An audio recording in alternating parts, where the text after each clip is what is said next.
for the surprise and you know, the knowledge that you all want to have right now of who our new priest is. So, without further ado, I want to be the first to say to you that our brand new priest is.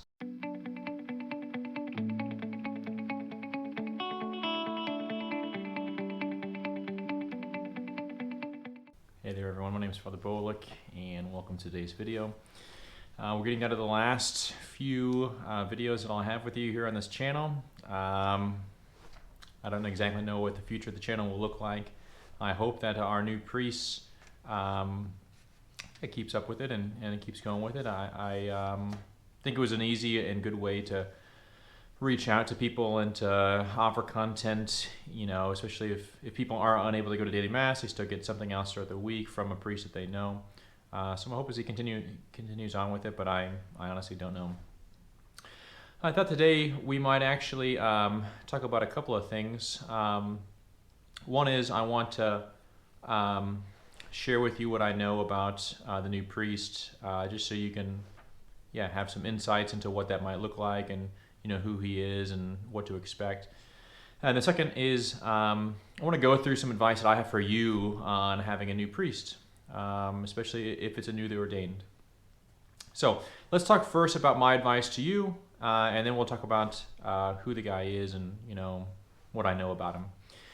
So I just have 3 bits of advice for you. So I hope you can take it with charity. Some of it comes from my own experience. Some of it is I actually talked to some secretaries of previous assignments I've had, and secretaries have this way of kind of taking especially new priests under their wing and being very motherly to them. So they know especially what can annoy a newly ordained priest or a new priest in general. And so I asked them also for some advice on how best people could treat a new priest and just what to expect. My first bit of advice is just simply giving the benefit of the doubt. As a new priest in any area, but especially as a newly ordained priest, you don't exactly know all what you're doing, and not always is there a lot of direction on what to do. And when it comes to also preaching, right, they're for the first time kind of talking about certain topics from the pulpit or whatnot, and they don't necessarily always know how to read the crowd or the congregation. There can also be some zeal there, some young zeal. My first bit of advice to you is just to give them the benefit of the doubt. Trust that they want your good. Trust that they have your good in mind. Trust that they are trying to fight for the goodness of your soul. I made some mistakes as a newly ordained priest, and some things I wish I could, go back and change. Some things I wish I could have said differently, but I learned from it. But sometimes people kind of just wrote me off as being this foolish priest, and that's a little bit of a fear that I have going back to Peoria. Is there could be a couple parishioners. Now, obviously, I'm going to a different parish, but there could be some parishioners that are unwilling to hear anything I have to say because of some legitimate mistakes I've made as a new priest 4 years ago. Do your best to know that whoever your new priest is, that he really does love you, that he wants your goodness. And then maybe he's actually trying to push you in a way that the Holy Spirit's prompting him to do. Maybe you're uncomfortable hearing some of the things he wants to push you on, or strive for with you, because God's trying to stir something in your heart. What if God actually is asking for more from your life through this priest that maybe we struggle with?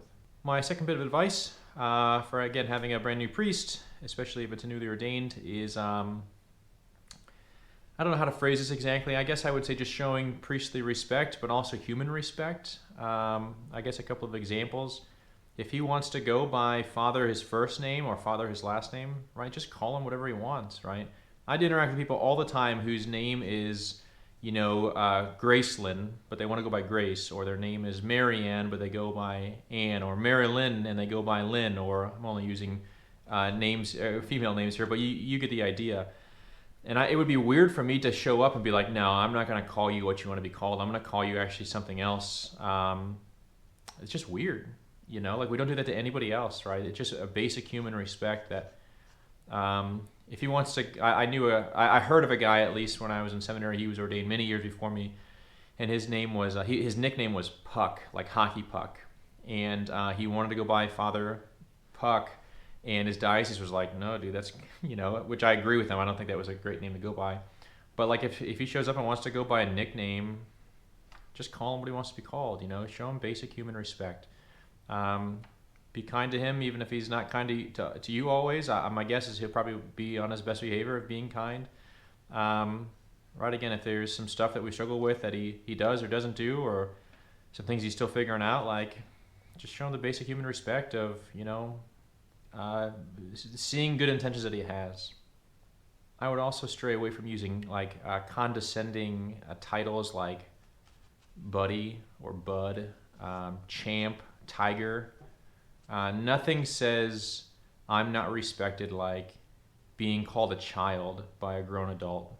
When I interact with other men, that are pretty much over the age of like 10, I don't call them buddy because it would be weird. Some of my closer friends, I might be like, oh, hey, bud, what's up? But to especially with the child's, the tone we might use for a child, hey, buddy, right? Try to stay away from that. It's just going to cause more division, and it's going to probably push him away and feel unwelcomed and unloved. Do your best just to show him just basic human respect, basic priestly respect. My last one isn't as much of a correction of things I experienced, but also, what some of the secretaries experienced. But I hope you invite him. He's going to get here and be chomping at the bit to do everything that he possibly can.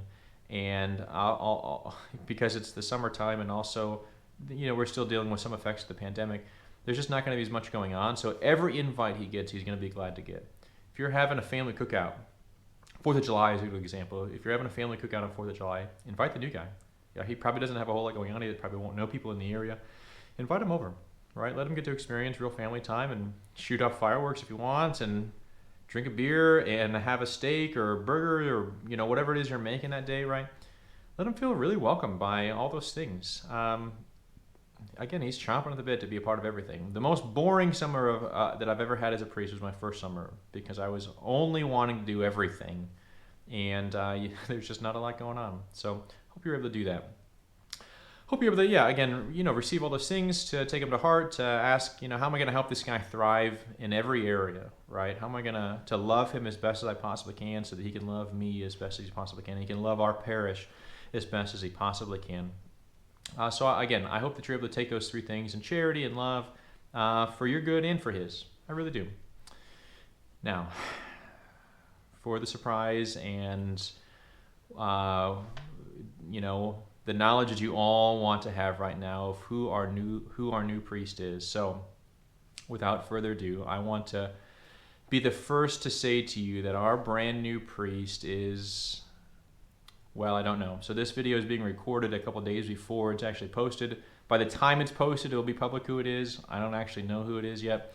So I'll try to maybe put in the comments of who it is, but at this very moment that I'm filming this, I have no idea. So keep following the Catholic Post, or Facebook or whatever. I'm sure that stuff will be posted throughout today. So sorry if that was a letdown for you, but I at least hopefully got you to watch the rest of the video. Know of my gratitude for you all for this awesome year, for these amazing 11 months. I hope that you're able to welcome in the new guy the way that you were able to welcome me in. Obviously, things are a little bit more open up now than they were when I got here. And yeah, I hope that you you love him as well as I felt loved by you all. So know of my sincere gratitude for you all, and God bless you.